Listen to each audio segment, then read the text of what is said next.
I'd like to call the economic development meeting to order. Ryan is on his way, but running late. So up first, I think we have an update on broadband from Mr. Tucker.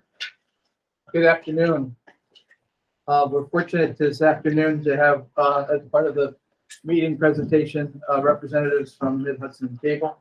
I know at the last meeting, there were representatives from the company that is in the process of acquiring GTEL archtop fiber.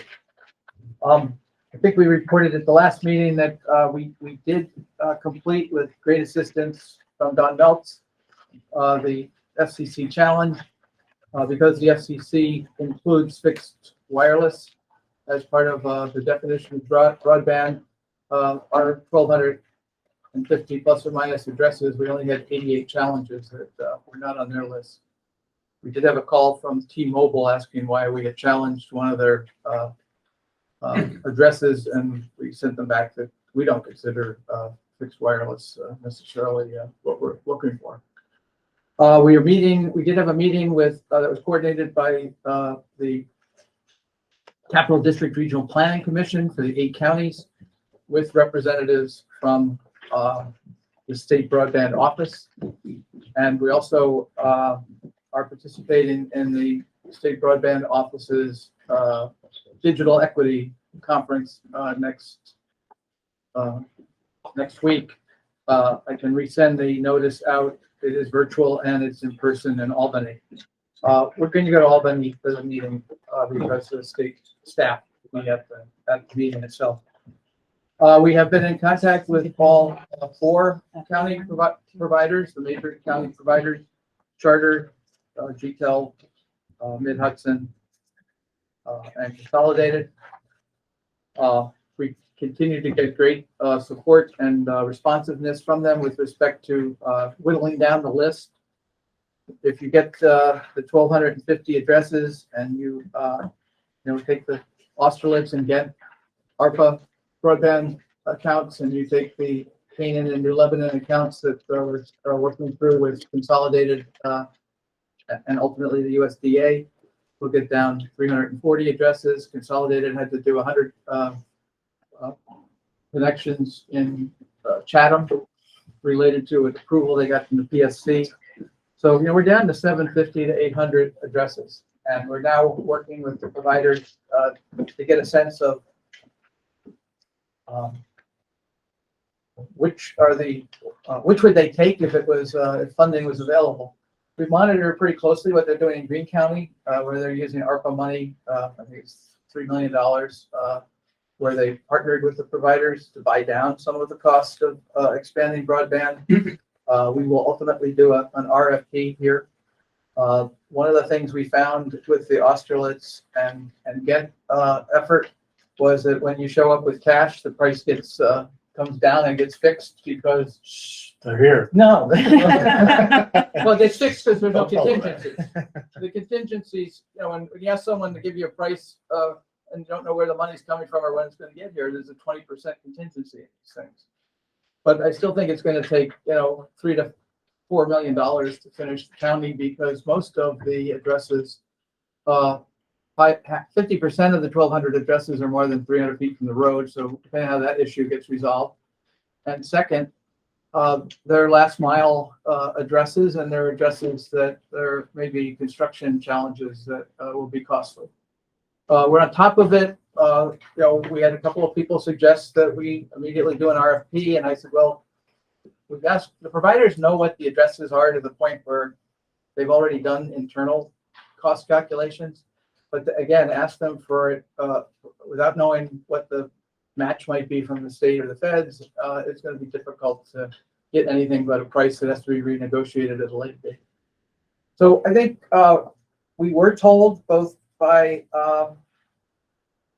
I met today with Sam Parker, who used to be the governor's regional representative. He's now government affairs for for Spectrum, for Mohawk Valley, North Country, and Capital Region. And he said of all the counties in his region that we seem to be the furthest ahead in knowing what our issues are. I kind of took back when the people at the broadband office told us that in front of others. I said, well, we had 30,000 addresses. Albany County has 180,000 addresses. You're not going to go out and figure that out by doing surveys. So we're positioned well, but you don't want to be asleep at the wheel when they bring the oil lamps. So I guess if there are any questions, we're happy to answer them. We are in touch with many of you on a regular basis with your broadband committees. And as we get a better sense in mid-year is when they think the funding will come. But the article I read yesterday said it would be a 4-year process of distribution of funds. Each state will get $100 million to start, and we'll go from there. But think of where we were, what, 5 years ago or plus? 17, yeah. 6 years. 6 years ago. And, we started with 18 maps with overlays on them, thanks to Don Belts and your funding. Great. So I'm really grateful for the progress that we've made, but 4 years seems a long way out for those who will ask people. I mean, we really saw this in the last storm, and this is. What I talked to the state about was we have 800 addresses. And why don't you make us the pilot programs and figure out how you're going to get this money out, how you're going to develop the criteria, what you're going to require of the providers, what the paperwork will be. Again, when you're dealing with 2 towns that have the cash, you're not dealing with the level of state reporting and bureaucracy and waiting for your money. Knowing you get paid quickly with even if the state grant or funding is available. So I do think that if we can, and when you're this close to Albany, sometimes you can be that pilot because they can kick the tires and they can, but at the same time, when you're that close to Albany, they can come and watch what you're doing. So We're an easy win. yeah. So was there any answer? So there, with others on the phone, I didn't get too in detail, but we have been talking with. There's only 5 people in the state broadband office at Empire State Development, Right. And there's 2 at the Public Service Commission, and they're thinking, how will they gear up to give out $100 million if they don't start putting a pilot program together? Well, thank you for thinking that way. A lot of these addresses are also well known to our providers. They're just way down private roads or way off of that last mile in terms of very remote. So each one of them is kind of a known problem already in most of our towns. I know the houses in Gallatin are still not hooked up. I know how much it will cost. And do all those people want it? Yeah, I mean, they're all getting quotes, 8,000, 10,000. They still want it, but they just can't afford it right now. So it's a question of how much of this money do you put towards one house that built software off the grid? And there was a situation yesterday where the neighbor paid to have it brought in, and as part of a Public Service Commission agreement, if anyone else in the neighborhood over a 5-year period wants to connect, they have to pay a portion of his original expenditure. And again, if you wait 5 years, you don't have to pay anything. But if you want it now, it's probably half of what he paid. We got an interesting call from the school district last week because they felt that the roads on Wednesday weren't safe for travel, but they were out of school days. And so they asked the town supervisors to declare a state of emergency because they could not turn the switch on for them to learn remotely the following day. There wasn't enough time to prepare for that, and they were out of school days. So, some of these houses may be remote, they may be the end of the line, but, it's a difference too of whether school can be held or not, because I think the practice now is if they're out of school days, then they have to learn remotely. Well, you may remember, If you don't have any service, you can't do that either. Right. So, I know, but I think it's a catch-22 situation. Right. but it was 2.5 years ago when we had that issue and they were first going to remote, and it was then that the 4 providers really became stepped up and assisted with us in finding those boxes and the thing, wireless boxes and things that it's not perfect. But people tend to We forget. open town hall to students. We have the Wi-Fi there. Yeah. It's the only thing we can do. We can do remote schooling at the town halls. Well, to that point, we just couldn't reach our people to tell them that That's the phones in the Right. internet were out. nothing was working, right? Okay. So I really appreciate the idea of a Sometimes you gotta wait pilot for- and hope that we'll follow through with that. And I did say to each of the providers if they're doing 5 a week, and there's 4 providers, that's 20, you know, 20 times 50 weeks is 1,000. We could get to that 800 number pretty quick, but we'll hear from them in a moment. I also have with me Chris Brown on affordable housing and Jessica Gabriel on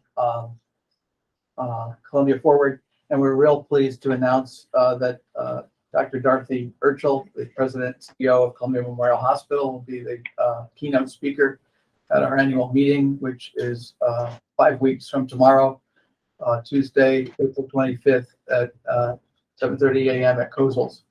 And we're very excited. Her topic is going to be the intersection of healthcare, workforce, and affordable housing. Okay. Motion to adjourn? He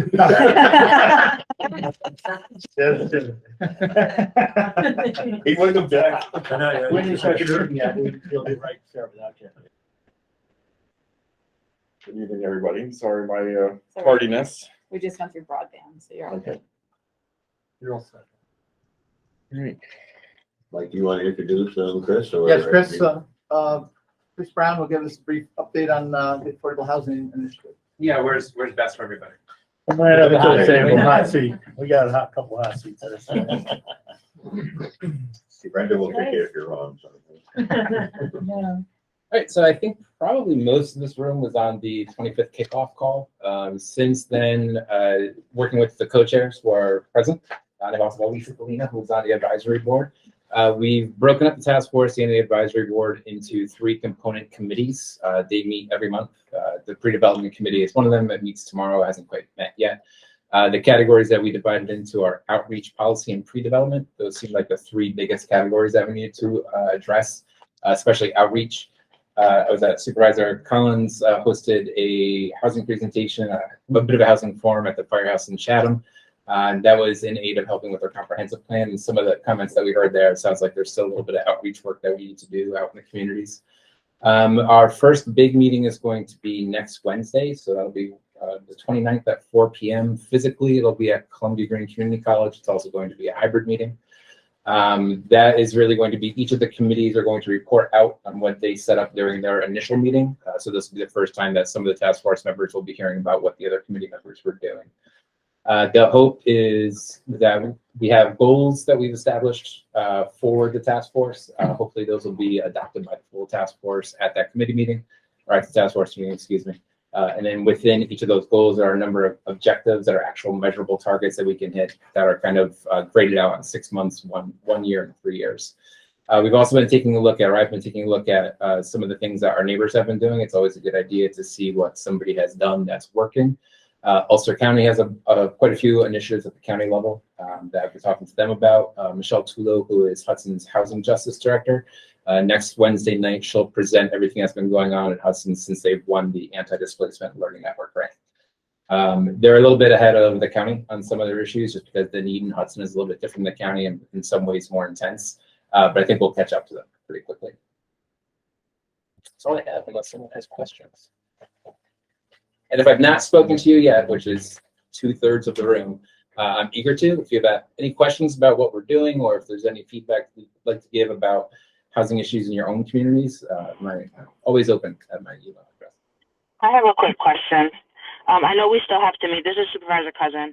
I was wondering what it would look like for the county to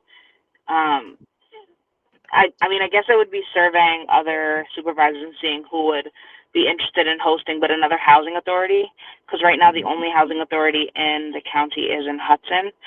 They're doing their redevelopment plan. They are expanding a bit, but I know that that doesn't really help folks in the rural areas. And it's just something that I put on my priority list as a supervisor to explore how we can get more Section 8 vouchers throughout the county to folks that are struggling further out. I don't disagree with that. I think that's a little above my pay grade, establishing another housing authority. Well, I think but I do some think of the that things we've talked a good about idea. might be the trust and things that we were. Yeah, there are a few other county level interventions we were looking at. One, there's a conversation that's happening currently about forming a countywide community land trust. That's kind of still in the steering committee stage. Berkshire Taconic is actually involved in that effort. There's a question of whether the city of Hudson already has a housing trust fund that's largely funded by the Anti-Displacement League grant again. Dutchess County also just formed a countywide housing trust fund. I'm very interested in that. That was largely funded with ARPA money, which is obviously going away. But housing trust funds become a replenishable and renewable source of affordable housing funds that can be used on any kind of project, whether it's private, public, nonprofit. That money can go towards municipalities. It can go to private developers. Expanding Section 8 access, that would be, I think I got to talk to Rob about that.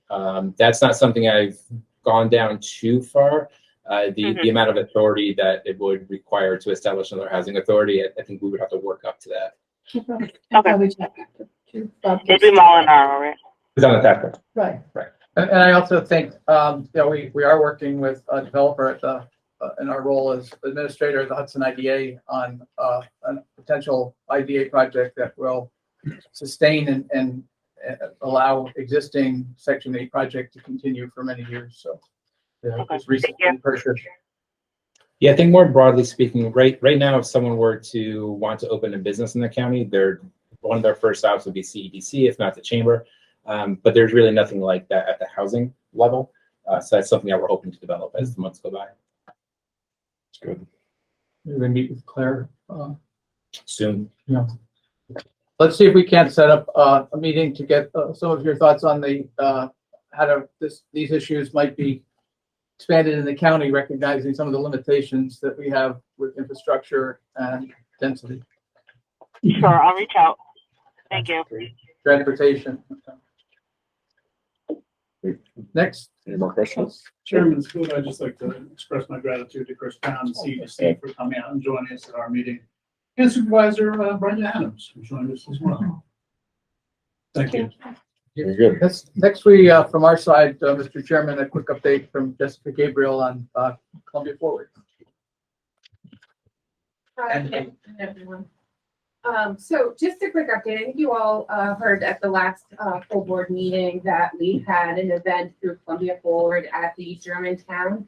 It was really a partnership with Germantown Economic Development Committee, and the intent there was to give the businesses in the town forum, as well as for us to talk about the resources that are available to them. It went really well. We actually just an update on that is we've so far 3 of the businesses that attended that event have reached out to CEDC for additional help. One we actually I worked with them to get them sort of access to a grant to purchase a generator. So that application is pending. Hopefully that will be favorable. Another business is we aligned them up and connected them with a consultant to help them write a business plan. And then the third business so far is we're working with them on a application for a loan, which will be part of hopefully the Columbia Forward Loan and Grant Program. So it was a great success. We're really looking at taking that show on the road. So if any of you have, economic development committees or a business community that you would like to have a similar event, let me know and we can really start putting that together.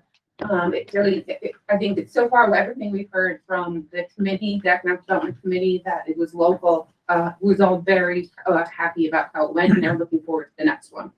So let me know. The loan and grant program, I'll just give you a little bit of update on that. We have, since Columbia Forward was initiated, we've assisted 9 businesses so far in Columbia County. And this is the program that's dedicated it's a dedicated fund separate from CEDC's SBA program.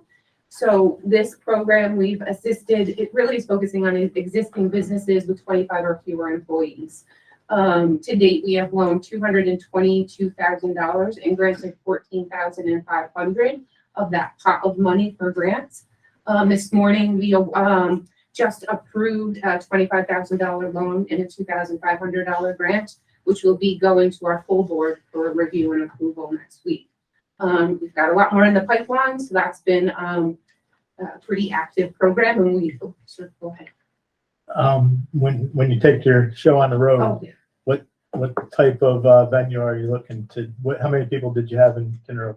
We were anticipating, or this was in Germantown. Oh, in We Germantown. had, we were anticipating about like maybe 20 and they stopped counting at 40. Wow. So not sure. It really is gonna depend on the town. Yeah. They held it at a local establishment. It was a restaurant that hadn't yet opened, so I think that drew a little bit. Okay. Kind of people were excited to say, hey, what's going on here? So it really is gonna be looking at the businesses you have in your How town. did they get the message out? Was it you guys or the town? It was the town as well as us. Yep. We all sort of worked together to kind of push the word out. The town put it in their newsletter. And the Economic Development Committee, that's the town committee, they had a distribution list. What was the length of the seminar or? It started at, I can't remember, I think it was 5:30, I think it was 5. It started at 5 o'clock and it sort of went as long as people were there. I think we were there till about 7:30.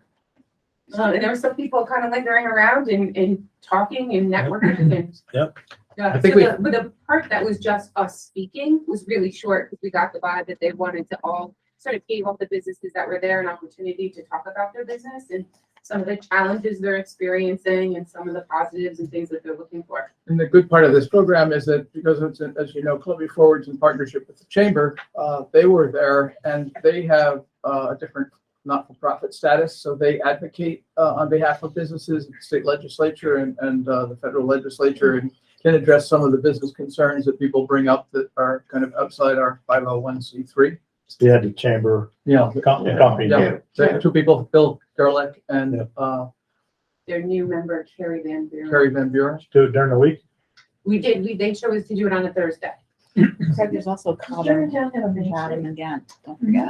They do. Which would be another It's a business resource for for located business around there. listings. Yeah. Because I was just I'm wondering. hoping that we're getting out into these communities who have less Right. near Main Street. And I think too that it's important that we don't come in without your imperator at the minimum and your active engagement in helping to coordinate it so that this is a program that you've established.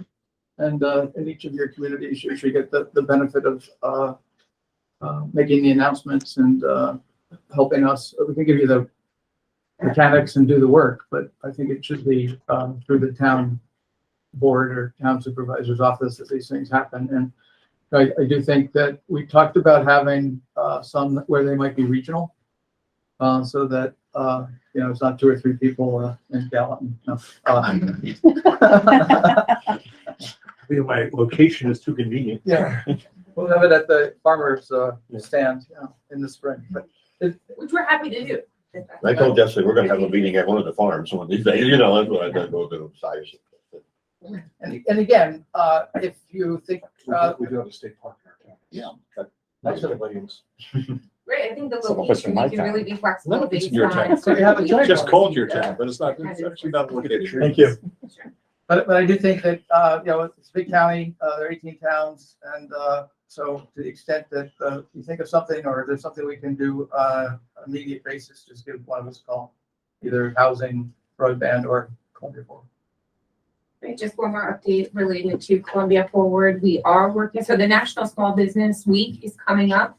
It is April 30th to May 6th. So we're working on a campaign to support county businesses under that, Columbia Forward logo. Really, the campaign will be focusing on, small, shop local, and probably some sort of an event.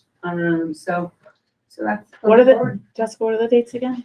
It's April 30th to May 6th.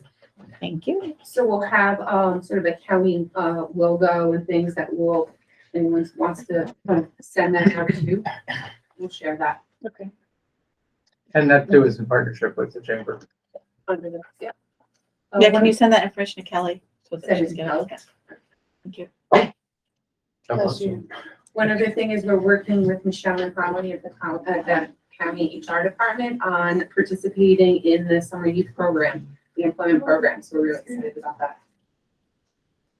I think I'm actually next on the list too, so I'll just Mhm. continue with that. That's the end of the Columbia Forward update, unless anyone has any.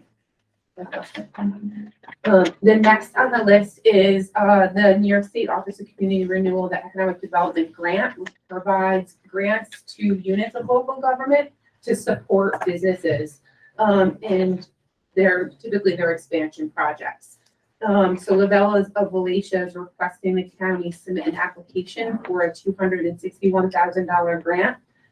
Labella's is proposing to build a restaurant and event space on Route 9 near their current location at the Hanover Plaza. The new facility will allow the restaurant to accommodate more guests in the dining room and bar area and will include private dining rooms. So we have Elise and his son, Francesco here, and so they're here to answer any Hello, questions everyone. that you might have. Thank you for giving us the opportunity to say in this chair here. It's very, very nice. Thank you, Jessica, for presenting us. Very exciting. We're currently right now at the 2967 Route 9 Malaysia in the Hanover Plaza. So anyway, I've been in there in that location for the past 18 years, and I come to an end to the lease, to the 20-year lease, and you know, the town and all the surroundings have been very supportive of my business, which I can say thank you enough. And now is the time, I think it was the time for me to step a little forward and give something even better to the community. And that's, I had the opportunity to purchase a land nearby the shopping center where I am right now. And we're in the mid of constructing, you know, the place, and that's the building, the build the furnace and everything. So the size is going to be about, right now we're about 13,000 square feet. As Jessica said, it's going to give us a much bigger bar, a much bigger room for, for dining in, and it's going to have a private rooms to allow the private parties that right now I'm turning away every day. I said to say no to people, and then I'm not in business to say no to people, but unfortunately, because of the space, it's not allowed, and also safety, of course, the patrons I can't have those parties. So with all that said, that's you know, we're trying to build a brand new facility and nearby, and of course it's gonna be the payroll that unfortunately is going to be higher, and going to be higher new people, more people to it. So it's going to probably be about 20 more new people I'll be hiring for the in addition to the 31 I have right now. But you know, I think when all the T's are crossed and the I think the thing's going to be a nice event, a nice place for the community to go and enjoy the time of life. How large is the new restaurant gonna be? The new restaurant is gonna be total square footage of the new restaurant right now, and correct me if I'm wrong, I think we're about 13,500 square feet. 13,000. Yeah, The new and it's gonna, the new restaurant, yes, and it's just a flat, just on a platform, there'll be no cell or anything like that. And like I said, then there will be divided, of course, by, you know, dining room and three private rooms to allow the private parties, a small shopping place where we're gonna give up, you know, we're gonna put our own dressings that we make, our own sauce and everything, so people can come in and get the opportunity to buy that as they go. And you're working with the town currently on the zoning. Right now, correct. Right now, we're in the process, correct. Right now, Mr. Holmesy, we're in the process of presenting the project to the town, and of course, to start that movement going forward. So we're hoping, again, if everything goes well, we're hoping to, you know, the town approves everything else, and we're hoping to break ground by late summer this year, which is a project that it will take about, from what it tells, about 8 to a year to be completed. So hopefully I can get a new place by June of 2024. It'll be nice. Wow. So if you're familiar, the county has approved a couple of community development block grant projects in the past. One is for the Pine Hill Food Farm. They did a farm worker housing project, as well as the Clock Estates in Cloud Rec in helping that project.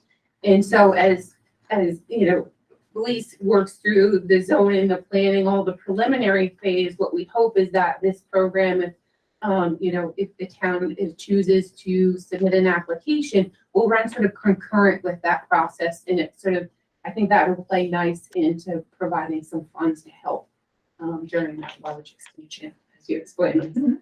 big expansion project. Yes, it's, right now we're updated things, so right now we're, close to probably 7.5 to go probably $8 million project. So it's pretty expensive, but, How many square feet is your current location? it's, 3,845 square feet, and I've been checking, rechecking for the past 20 years. It's been like that. Doesn't get any bigger, right? Yes. County assessor. Way too small.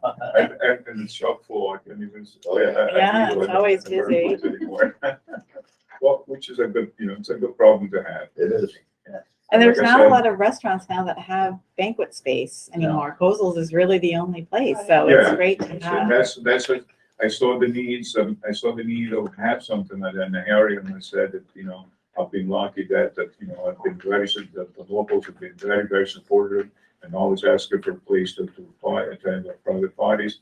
And when you gotta stay, when you're in my position that you write the checks and you gotta say no Yeah. to people, it hurts. And you have a wonderful staff. Your staff is always great. Thank you on behalf of everybody. I know that, I wouldn't be able to be here this afternoon if it wasn't for my staff, obviously, because they're the one being the front of the public, and they're the one either make or break the business of the Bessie. But thank you for, everybody that been surrounded with this, we're glad to be. I think you have a fan club. Yeah.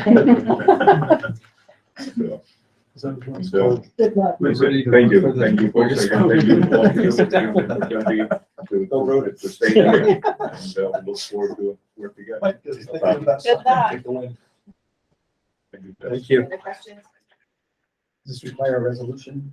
It does. Yes. Well, there is, yes, so there in your packet is a resolution for approving the project as well as and having CEDC administer the grant if it is awarded, which really the pass through of the money would go, if it all is approved, from the state to the county. The county then enters into a contract with CEDC, and we are sort of as an administrator then flow to the business, and we enter into a forgivable loan agreement with the business. And also part of the resolution, there is a public hearing that allows you to kind of initiate that. That is a requirement of the state grant program. I would make a motion that we approve that resolution I'll and second. schedule a public hearing. I'll second. It's been moved in second. All those in favor? Aye. Any opposed? Thank Only the you. amount was Thank bigger, you. huh? I'm sorry. If only the amount was bigger. Oh.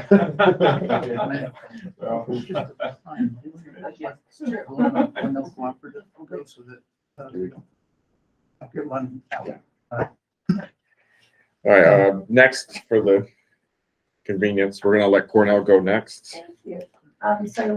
Hello, Lisa Belina. I brought my colleague, Ethel Saha, who is our finance manager. He has been with Cornell for a little over 2 years. And so he's going to speak a little bit about the finances so you know what we're doing, how solid we are fiscally. He was trained by my predecessor, Evan Antonio, and he also has his master's in accounting as well as his bachelor's. And some of you know him because he's done a lot of great work in the community. And then I'll talk a little bit about our programs. Thank you, Lisa, for the opportunity. It's my pleasure to meet you all this evening. My name is Bipul Saha. I'm the finance manager of Cornell Cooperative Extension of Columbia and Greene County, and I've been working for the association 2.5 years now. As you've seen the adjustment shared with everyone, our 2023 approved budget was 3,475,556. That includes all transports, public, private, federal, and state grants. And this is our association consolidated budget based on both Columbia and Greene County. I would like to thank you to the county officials for Columbia County appropriation support to the cooperative extension. Without county's support, it wouldn't be possible for us to serve the communities as well as fulfill the mission of the organization.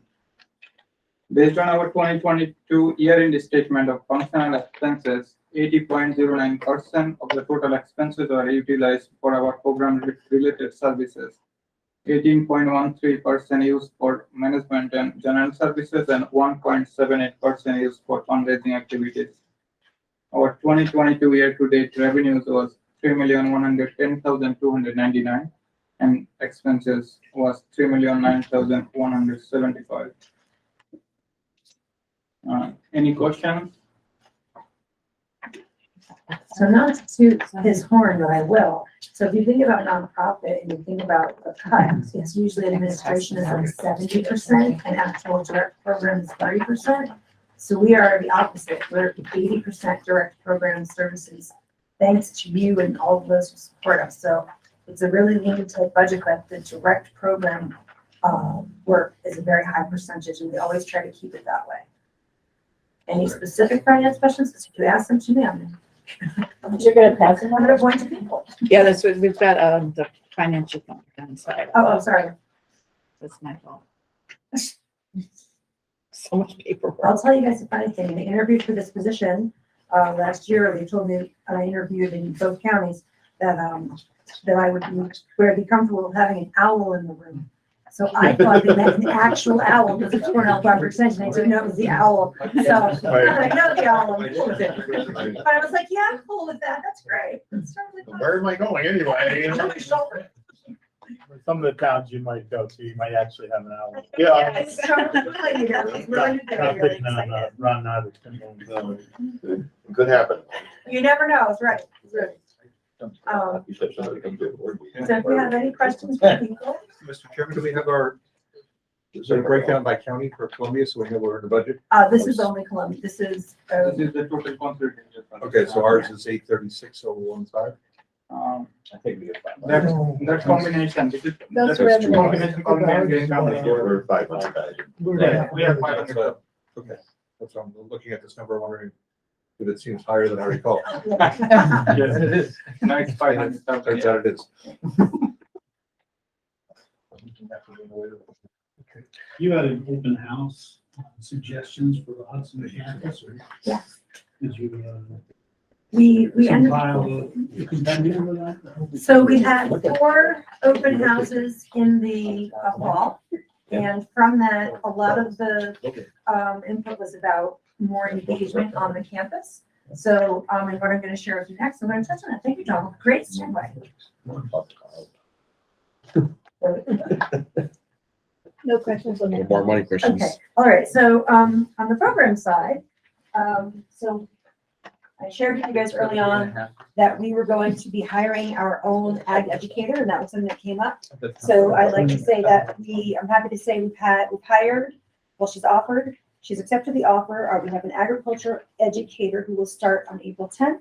She comes from Wyoming County, did 4-H for 10 years of her youth, went to Cobleskill, has an ag degree, and she's a junior professional. And we did this search for the last 4 months. So what we found is the smartest way to do this is we hired a more junior professional in years, but has the lived experience.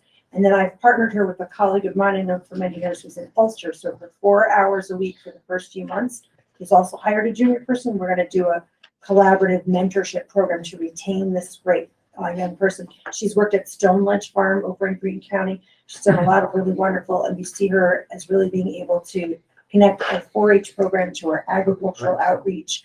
And that's something that I've wanted to do since we started. So I'm very happy she accepted today. She was also interviewing at another CCE, and we got her. So it's been rough out there on that side. Can I ask who she is? Her name is, it's public. Her name is Rachel Sylvester, and we'll do a bio for her once she is hired officially and the paperwork's all done. Yeah, so she works, are you guys familiar with Stone Ledge Hall in Greene County? Yeah, they're great. And she's also done a tremendous amount of work in livestock. So that's something we're very excited about to support the 4-H program and being 4-H, and she did FFA when she was a girl. So. Good. So in connection to that, our 4-H program has really, we've hired two new folks when I started this summer. They started the week before and the week of the fair, and they're still here. So I'm considering this a high level of success. And they're wonderful. We currently have 20 active clubs in the county. We're also doing a lot of community-based 4-H curriculum where we're doing that in the schools. And as you can see, I'm not going to read you all this and make you guys really crazy, but we're going out to the schools and the community, doing community-based 4-H curriculum. And we're also really enhancing more of the work we're doing, offering more clinics. That was something that came up in the feedback sessions, or more clinics for people wanting to get involved with 4-H, but didn't necessarily have their own farm. So these, so for example, the Chittendens host the dairy program, so we go up there. We're working with the Trowbridges to do a beef program. So it's great. And we're getting kids who are coming from agriculture and who are interested to come out to those facilities and then know that they could be in a program. They don't have to actually have their own livestock or their own farm, but it's getting them out into the agriculture communities. So we've had some really wonderful, wonderful programs. And then in our Master Gardener program, this weekend, if you guys aren't doing anything, so this is where a lot of your money is going, right? It's going to support 4-H, direct programming, and Master Gardener program. So the Master Gardeners are hosting on Route 66 their spring gardening days. And those spring gardening days have three classes of, I didn't print them for, I'm trying to make somewhat. 3 classes in Hudson this weekend on Saturday, and then 3 classes next week in April. You guys are allowed to go across the bridge and take them there. We won't cause any trouble. And those are taught by our folks who've gone through our program. We've also done a lot more exposure with our podcast. I don't know if you guys if you're ever looking for gardening information, we have 58 episodes that are curated on our website. Phenomenal topics from invasive species to how to utilize pollinators, bat biology, and a lot of the people are local experts and those people that have come from other places to kind of share their knowledge. And that really helps people that want to get involved in the kind of initially the gardening. Can you email this to us? Yes, and it's also on their website too, so I'll email it to all of you. Yeah, please share. And if you hold your phone over the thing, the little QR code, it'll snap you there, which is even wackier.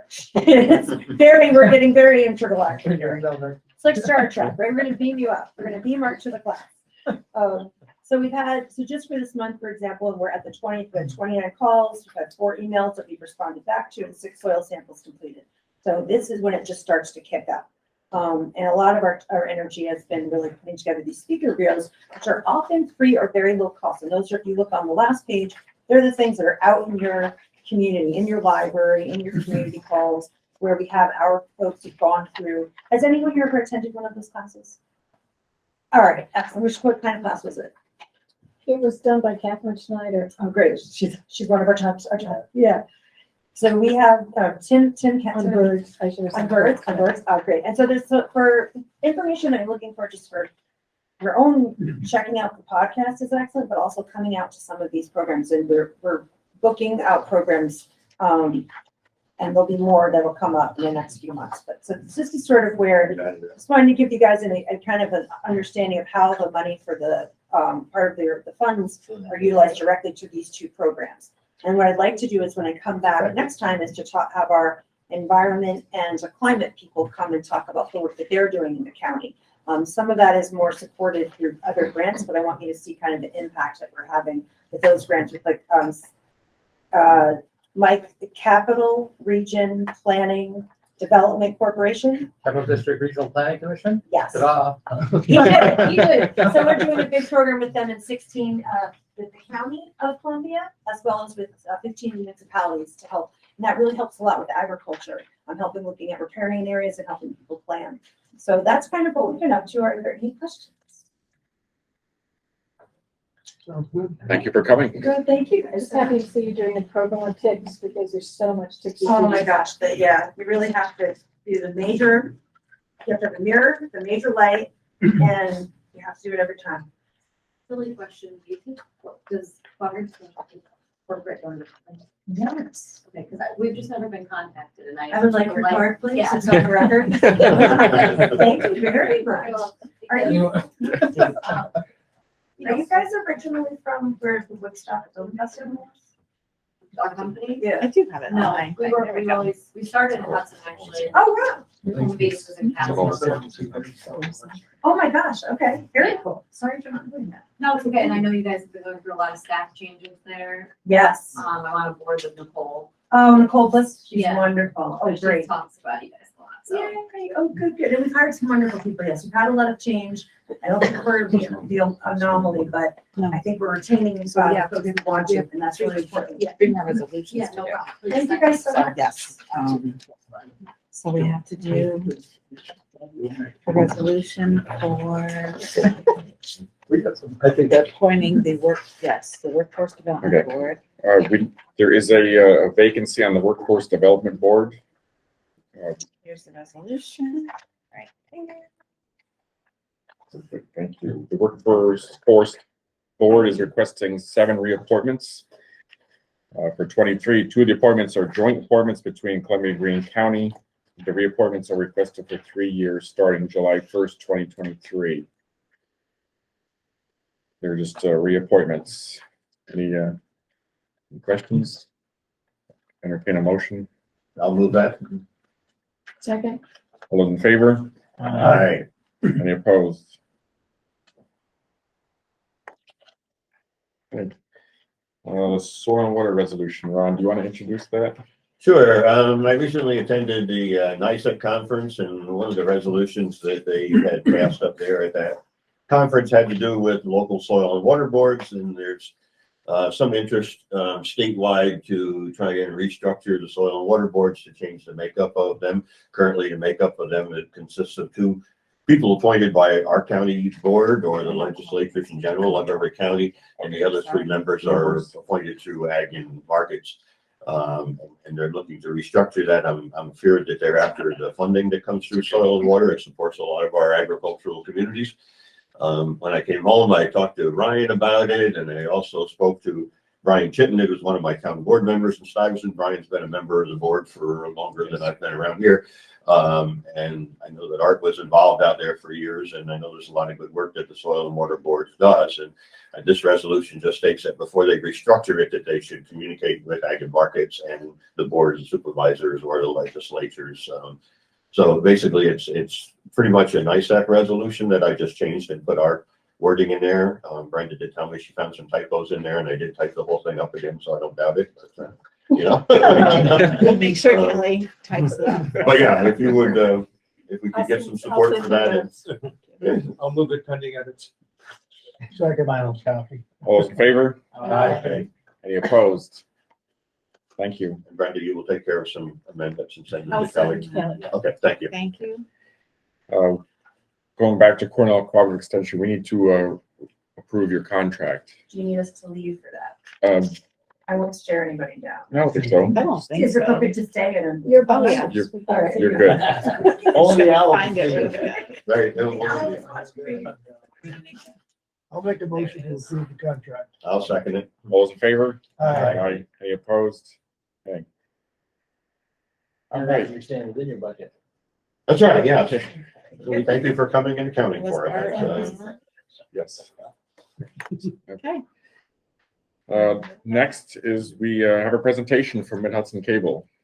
And I did find it in my notes. Do you want me to find the hot seat or? Please do. It's cold now. I'm Rachel. I'm from Mid-Hudson Cable. I do broadband development, community relations, and planning. I've been with the company for almost 15 years. I have Vince here. He's our chief engineer, and Joe is our chief technical officer. Sorry. And this I sent, I already brought for you guys, is mostly just informational. I'm not going to read, bullet by bullet or anything like that. Basically, we've been kind of trying to go around to not only municipalities that we serve, but also county level, and just explaining some of the things that we've been doing lately, because we have been in business for 52 years. We did start, our home base was in Hudson originally 52 years ago. Now we're in Catskill as our home base for an office. But we do employ, we're always just under 100 people in Columbia and Greene County. Everyone we employ either lives in Columbia or Greene County. We have almost 30,000 subscribers now at this point. A lot of them were due to the broadband grants that we applied for and received back in, they went through like 2017, 18, 19, just before COVID. And that was, I'm sure you guys are familiar with the broadband program that the state put out, and also the inconsistencies, because here we are again with more funding. And so we also, seems to be a misconception at times about, fiber for us. So we are a fully fiber backed network. We are currently in the process of converting all of our system and subscribers to fiber only because we don't build coax anymore. It doesn't make financial sense. It's just not, it's not what's out there. So we have a lot of businesses that are already on fiber. We have started converting people to fiber to the home. So we also offer cable television, which we've seen a complete flip-flop in, you know, the demand for cable television versus the demand for broadband and high-speed internet. So, you know, obviously the future is the internet, and that's where all this funding that they're talking about is coming from.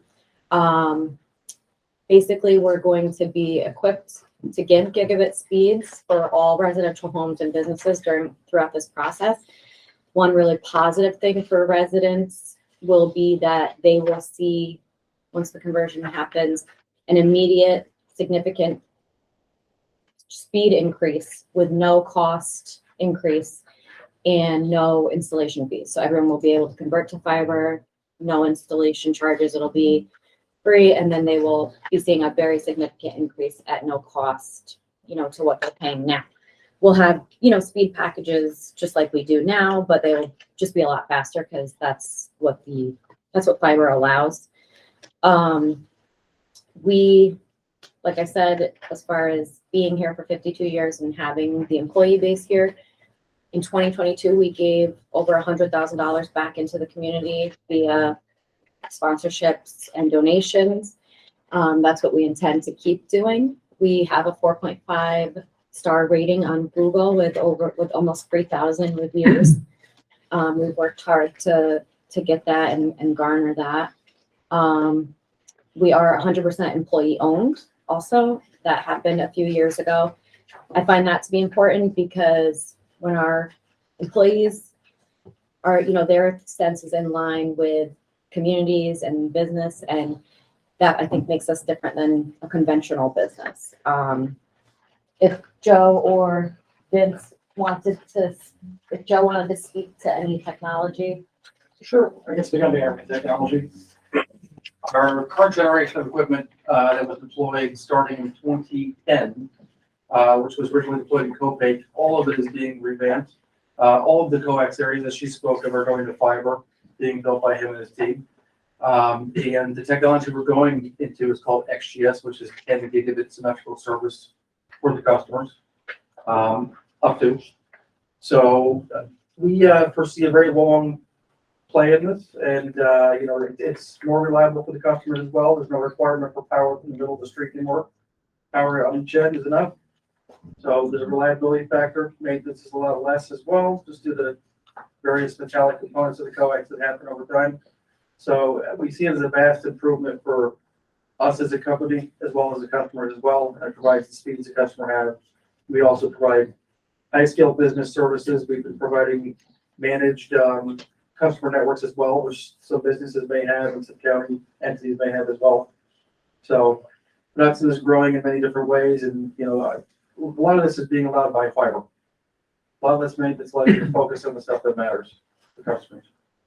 And to just speak to the addresses of the unserved and underserved addresses. So there are some addresses on there that, you know, are within our service footprint, and we are committed to those. We have already started the process for some of those pending licenses, full licenses. Some on that list are actually already serviceable by us, and it's just, you know, an oversight of when things got done. And that's what's happened since COVID, right? I mean, we all became very painfully aware who was lacking in internet. And so of the list, I think you said there was 1,200. I can tell you we have applied for or are getting data for 186 of those homes. There's a little closer to 200. Okay. So, and then, you know, we have a meeting with you. We're going to talk about more of these homes and go forward in that. You know, and as far as the funding for these grants that are coming out, we don't really have all that information yet, as you know, so we're not going to jump on that until we know more information. And I just also wanted to make a comment to all of you just listening to Mike's update there. I'm familiar with Greene County, how they deal with some of the things that came out during COVID, like people who don't have service and can't, their driveways are far off the road or whatever, and they've gotten line extension costs and they just can't afford them. I learned this just recently because a lot of these agencies got additional money for COVID, especially to address internet and broadband needs. So in Greene County, they have this program called the Senior Angels, and it's for elderly people, and they will pay those line extension costs for them if they fill out an application. And I don't know if Columbia County has something similar, but might be something to ask them. So if they want it hard. And then also, Greene County Community Action also does emergency assistance and will pay for people's line extensions also. And I'm not sure if Columbia County Community Action would do that. They may, because I know that they also have additional funds for. It's great information. Thank you. And that's my mom too, Columbia County Community Action. So, Solid enough. put in good work for her. So is the timeline for your exchange or your service upgrade, with coax to fiber, is that dependent on these federal funds? No, No, not at all. if I may, Yeah. we've been a fiber company for probably 10, 12 years now. It's just, COVID has accelerated the process. We've started here in Columbia County over the past few months. We've made great progress. Philmont Flower going into Hudson's already done, working in South Greenport. If you looked at a map of the county, and I can say we're about 40% where we have new fiber being put up, and it's not assembled yet. Will be over the next few months. We're progressing rapidly.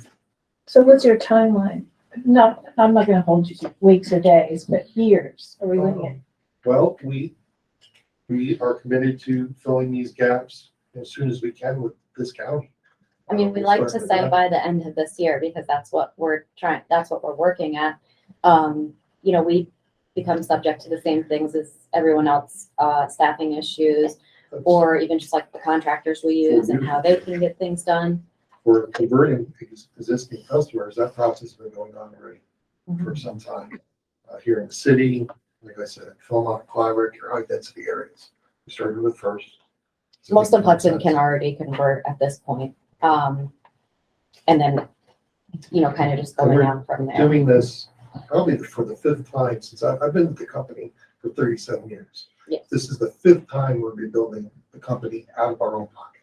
We got no investors. We've got no state money to do it. We're committed to having the best stuff. We have the technology changes every 5-10 years. You have to do it, and we recognize how important that is to the customer. And we don't skip. We're putting the best product we can out there right now, and it's going along pretty well. But your service footprint will remain the same. It will grow, Okay. and that's something else I'd like to bring up. In the event that another provider in a county, let's say it's out of our footprint, won't budge or can't provide your service, we will work with you on it. We'll do what we can. I've got that situation in the town of Stuyvesant. I represent Stuyvesant, and again, we're primarily served by Spectrum. But as you go down south of 9J towards Stockport, where I know you have service coming up 9J in the Stockport vicinity, I think it would be easier for you to serve some of those people. Spectrum has been very hesitant to try and give us a reasonable price to do it at all. We're ready. So I know Mike has got some of that information, but yeah, I'd love to. I think that it would be easier for you to expand up. And again, I mean, years ago, the folks that were there didn't want it. But there's new people there that do today. I remember when I started, we were a joke. You're not a utility. Get out of here. Right. Now it's like, we know the power's out before the power company does, and that's not a joke. Yeah. And that's been going on for years. And once again, we recognize these gaps that need to be filled one way or the other. So as things progress. What we don't have the intention of doing is using taxpayer government money to overbuild other companies just for the sake of overbuilding, because there are still so many people out there who don't have service at all right now. And so, having competition one day or being in competition one day is great. I mean, that's what's best for consumers too. So if that's what ends up happening, then that's fine. But with the government funds, that's not our intention. So, no intention. And I think that from CEDC's perspective, your mandate to us was get everyone served. Mhm. And, you know, when you look at the current map and you look at the Don Mel's, gold and red donuts, where service is and service isn't, you're in a situation where, you know, let's get the donut holes filled, and then, if there's funding available, to overbuild, you know, let competition take its course, but to overbuild for the sake of overbuilding, so now all we do is get, every 6 weeks another card from somebody to switch service, Yeah, isn't gonna help anyone. we're just not there yet. And I think People still have nothing. the way we've looked at it is, there were three components when, the governor announced the updated broadband plan. You know, one was to fill the gaps, one was, to overbuild for competition, and one was to secure funding for people who couldn't afford, to access it, if it was available. Mhm. And I think some of the things that you've done, on the affordability side have been, you know, very compliment you on. And we're also continuing to market, and we can send you something to include in your newsletters, the, state program, that, I think a lot of people, along with KEEP and some of those other programs, either aren't aware of, or at a particular time, they are hesitant to ask for them.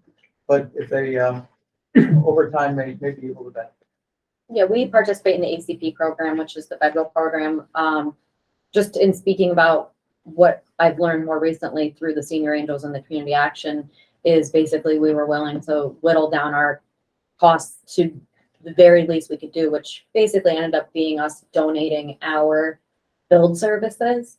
And they would just had to pay for like the supplies, you know, like the wire or whatever it may be.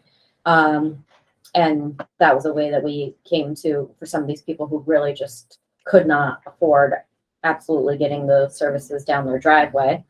I could give you a small example of what happened in Ghent during the broadband program. We were awarded an area in Ghent, and before all of that came out and before we started applying, Spectrum went in and built where we were going to build. And that was their choice. You know, they spent their money to do that. And we had to build it anyway. The state said they wouldn't let us out of that. And that was like 400 some homes, I think. Yeah, And we really argued only- with them, said, listen, this is your money. We don't want to waste your money. Come in and build it. Service is there now. and we only have about a 10% take rate. I mean, Yeah. like, you know, Which area again? what area was that? That was in the vicinity of Ostrander Road, 66, Orchard. And we're offering fiber and they're offering coax. So, but it just goes to show, you know, people are comfortable with our service. You know, competition really wasn't what they were looking for. They were just looking to be served. I don't think they realized they had the option. I think we have door hung, we've called, we've sent mailers. From Gap. Yeah. We just have had a very low response. We've tried door knocking, but you know, They're all asking where you are now. really? Oh, Because yeah. they're unhappy with Spectrum. Oh, very or they're- much so, No, because the yeah. project isn't done yet. they're Consolidated this. Okay. Well, I mean, I'm gonna give you all my cards, so feel free to contact me, or if you want to have any meetings about, like you're saying in Stuyvesant, you think there's some areas that make sense for us, we can definitely talk about that. There's still many customers relying on wireless. We do have a small sister company that we got many years ago that was wireless. Basically, all that we have on that is going to end up being sunsetted because of what Greene County just did to, they gave grants that we applied for with RFP. And it was basically the area of Durham, Cornwallville. There was quite a few homes there that, That's all national. yeah. So the wireless will be sunsetted. You know what? I just think in my town of Gallatin, I think on the west side, there's people who are still on the wireless program. Yeah, I mean, if in Columbia County, you know, it makes more sense for us to be able to get people wired line. Oh, I obviously, mean, I just thought that's that what was- our I don't know. goal is. The people using the wireless are usually the ones on top of the hill. Yeah. the one on top of the hill, man, those are road. Right. Yeah, I mean, obviously Vince is very familiar where all of the gaps are and what the problems are getting there. But we definitely are open to. I just want to everything. anticipate if those folks are gonna call me when it's gonna be turned off. Oh, no, I mean, we're not turning anything off. The reason why they'd be sunsetted in Greene County is because we're converting all those people at this point with the grant to wired. So that would be the only reason, or someone kicks us off the tower. The county based on the address of Marcy and Gal. Which is in our footprint, there was a small section. I think that would also occur in the speed. So they'd be moved before the wireless would discontinue. Right, The only reason why wireless would ever discontinue is because of either wired service and people will leave and go to the wired service because that's what's better. We get kicked off a tower, which has happened before. Tower owners, you know, they sell their property, whatever it may be.